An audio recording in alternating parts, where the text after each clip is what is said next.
Many varieties of English exist in the modern era, and I will be examining those mentioned in the book The Mother Tongue by Bill Bryson, specifically in Chapter 7, called Varieties of English.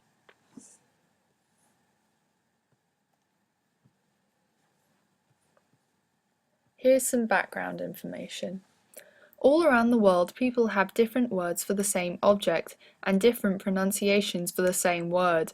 These varieties in our language, and specifically for the language English, make an expert in language able to tell where you come from right down to the town you were born in. There are numerous examples for these differences, and these will be explored and separated by country in this video.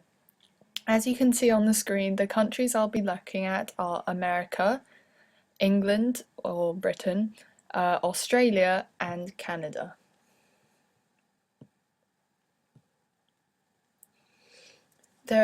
Obviously America is a very large country, and that means that there's lots of varieties in the dialects used. For example, East Coast pronunciation and words used share similarities with England. Some examples are the word queer is still used as something strange, used to mean something strange or odd, and the word common is used as a pejorative, whereas it is not used in that sense in most other regions of America. There's also a difference in pronunciation between the East and the West, such as the two examples listed below for the words horrible and foreign. The most famous accent differentiation, though, is for the New York accent. It has greatly intensified over the years, as in the 1930s the accent used in New York was quite similar to elsewhere in America, but now, 80 years on, it is much different. There are two common examples listed below.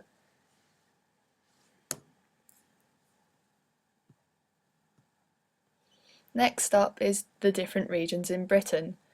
There are more dialects than in any other country in the English-speaking world used in Britain, and people who have studied this field have discovered at least 42 different dialects across Scotland, England, Wales and Ireland, and an accent can greatly differ just between two towns.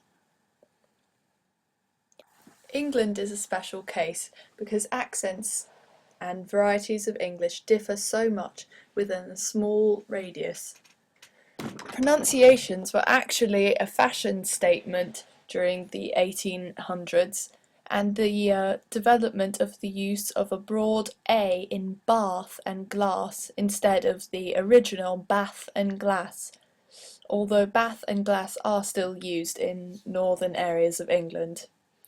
Two other dialects or varieties of English used in England are Cockney, which is used in London, and Fraffly or Hyperlect, which involves talking without much movement of the lips. And the picture located to the right shows Prince Charles, a member of the royal family, who is world famous for this skill. Next up is the look at the different regions in Australia. Australia obviously has a lot of uses of British words, although many new words have also been devised and they're listed below, such as billabong, kangaroo, outback, didgeridoo, or the word tucker for food.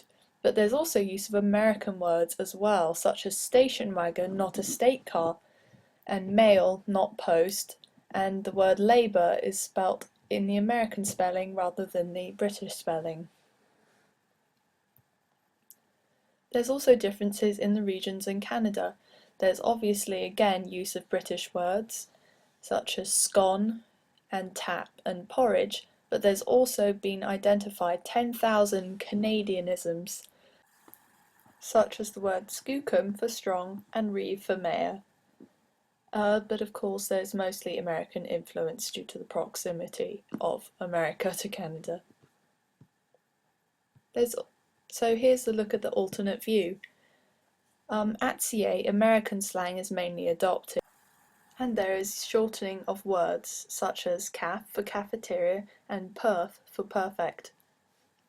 Linguists tend to divide the major native dialects into British Isles dialects, Northern American dialects, and Australasia, which is what I've looked at here, so these linguists obviously are agreeing with what Bill Bryson has looked at in his book.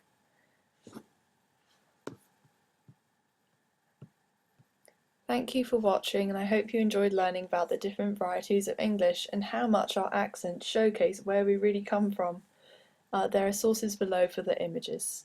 Thank you.